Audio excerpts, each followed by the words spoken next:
विनय शाह एक जाना माना व्यक्ति जो कि एक बड़ी सी कंपनी के लिए एसेट मैनेजर का काम करता था।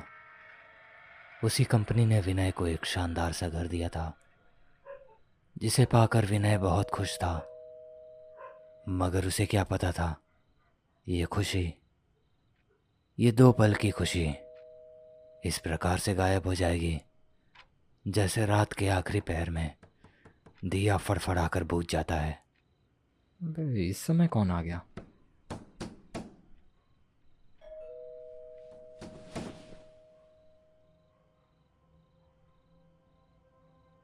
दरवाजे पर दस्तक हुई। ये सुनकर विनय ये देखने चला गया कि आखिर इस वक्त कौन आया है।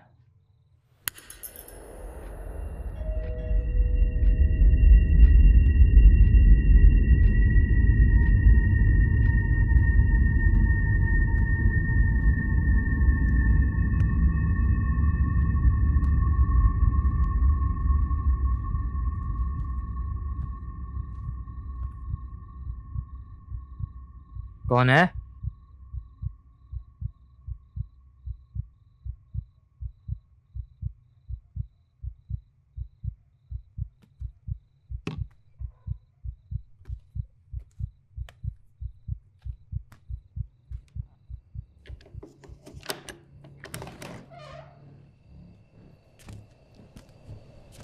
उसने दरवाज़ा खोल कर देखा तो वहाँ कोई भी नहीं था। उसे लगा कि कोई मजाक कर रहा है,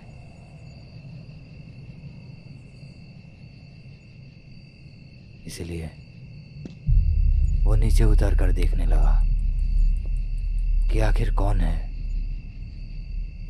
पर शायद ये उसके ज़िंदगी की सबसे बड़ी गलती थी।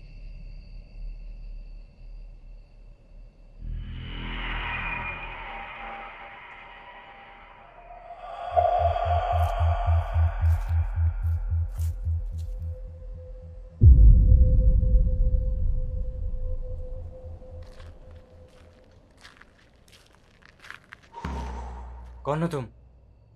क्या चाहिए?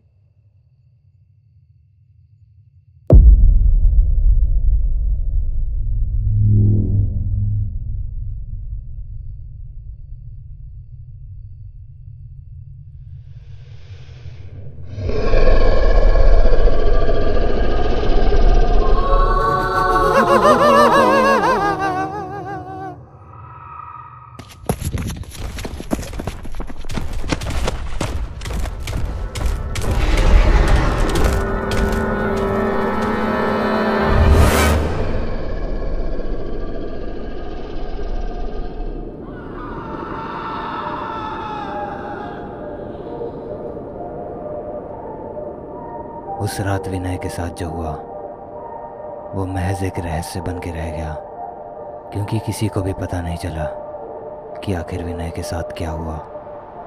वो कहाँ गायब हो गया। शायद यही उसकी नियति थी।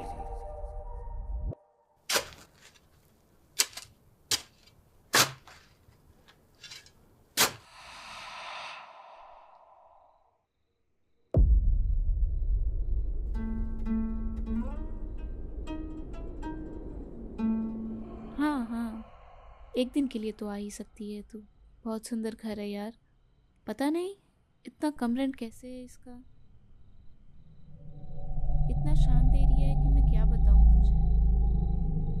आई थिंक कि ये बेस्ट घर है। बस एक दिक्कत है, यहाँ से कब्रिस्तान बहुत नज़दीक है। पता नहीं, शायद लोग यहाँ रहने से डरते हों, इसलिए इसका रेंट इतना कम रखा है। पर अच्छा ही है, कम से कम इसी वजह से यहाँ शांति तो है। Okay okay, bye, good night, कल मिलते हैं। महर को इस घर में शिफ्ट हुए अभी ज़्यादा वक्त नहीं हुआ था। इससे पहले वो गर्ल्स हॉस्टल में रहा करती थी, मगर जैसे ही उसकी जॉब लगी उसने घर ढूंढना शुरू कर दिया था। और जैसे ही उसे ये घर दिखा थोड़ी देर सो लेती हूँ। उसने तुरंत इसे रेंट कर लिया, क्योंकि इसका किराया बहुत ही ज़्यादा कम था।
इतनी रात में कौन आया होगा?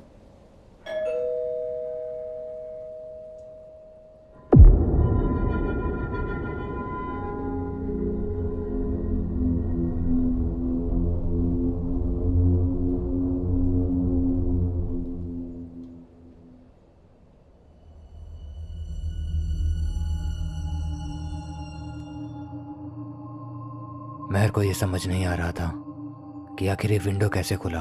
विंडो तो बंद था। उसे लगा कि शायद उसने विंडो ठीक से लगाया नहीं होगा और तेज हवाओं के कारण ये अपने आप खुल गई होगी। पर बेचारी महर गलत थी। वो हवा नहीं, कुछ और था।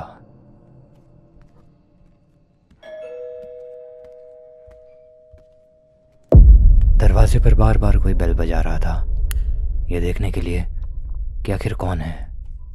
महर दरवाजे की ओर जाने लगती है।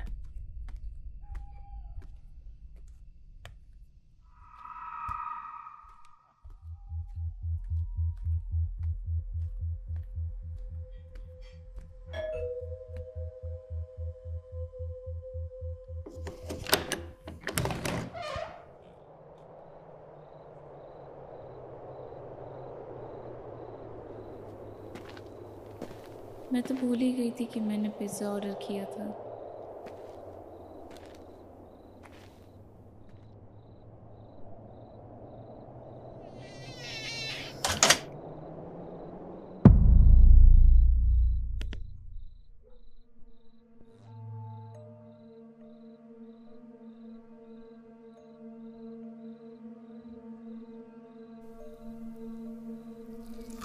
महर एक भोली भाली लड़की थी जिसे ये पता नहीं था कि असल में इस घर का किराया इतना कम क्यों है।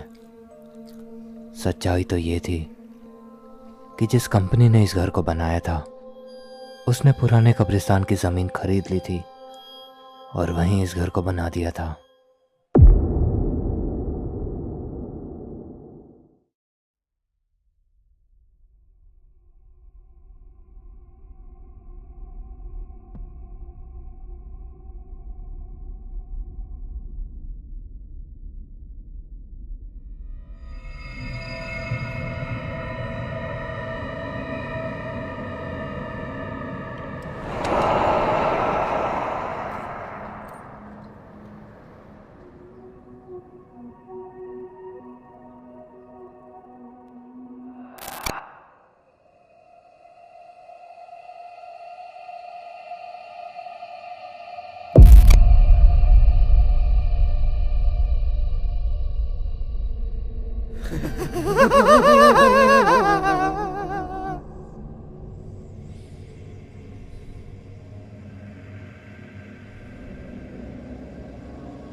महर को अपनी आंखों पर विश्वास नहीं हो रहा था कि उसने क्या देखा अपने कमरे में। कोई तो था यहाँ। ये मेरा वहम नहीं हो सकता।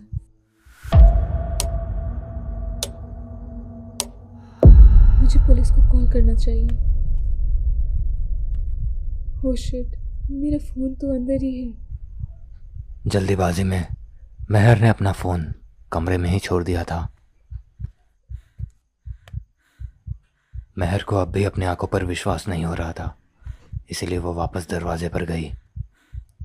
और नीचे से झुककर उसने देखा तो वहां कोई खड़ा था।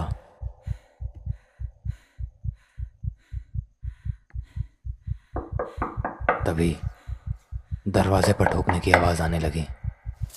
महर तुरंत पीछे हटी और उसने जो देखा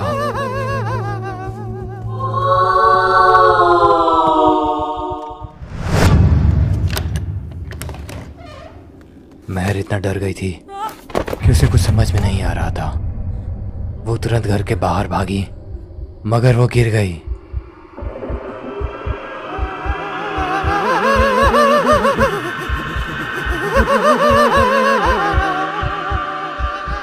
महर कैसे भी करके अपनी जान बचाना चाहती थी, इसीलिए वो उठी और सड़क की तरफ भागने लगी। मगर उसे यह एहसास हो गया था कि इस घर में आके उसने अपने मौत को न्योता दिया है। महर इतना डर गई थी कि उसके मुंह से आवाज नहीं निकल रहा था। वो चीखना चाहती थी मगर गले में ही आवाज रह जा रही थी। उसने देखा कि एक आदमी वहीं से गुजर रहा है। उसने उसे रोका। मेरी मदद करिए, मेरी मदद करिए।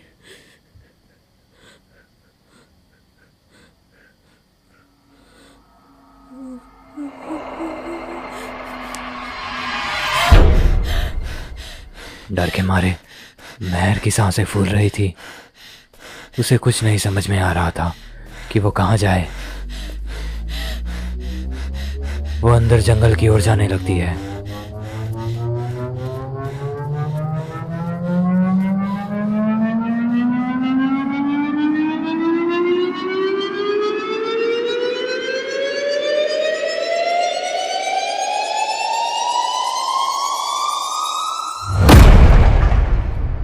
उन आत्माओं ने महर को चारों तरफ से घेर लिया था।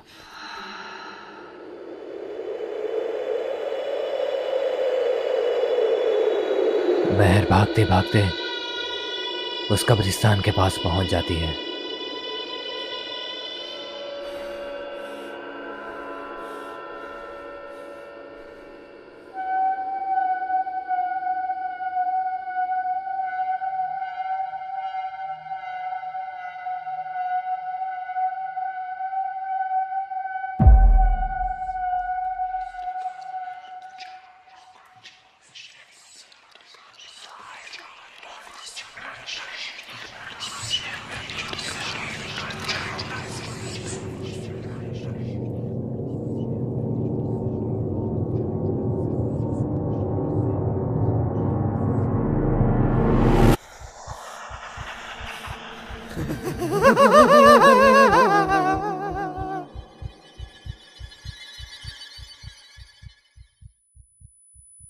इतना सब देखने के बाद महर खुद को संभाल नहीं सकी और वहीं बेहोश हो गई।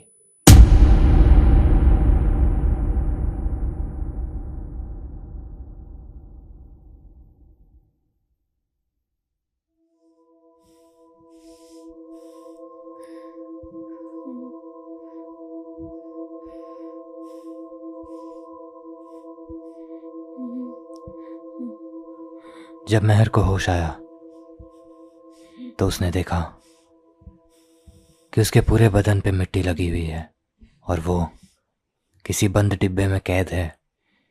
असल में वो कब्र के अंदर थी।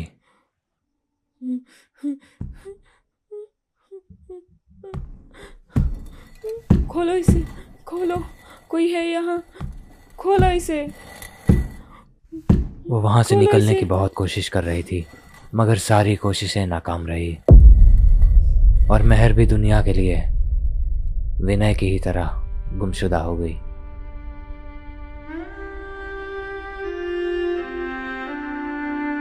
ऐसे ही कितने ही दिन और कितने ही रातें बीत गई और महर उसी कब्र में बंद रही। भूख और प्यास से वहीं उसकी मौत हो गई।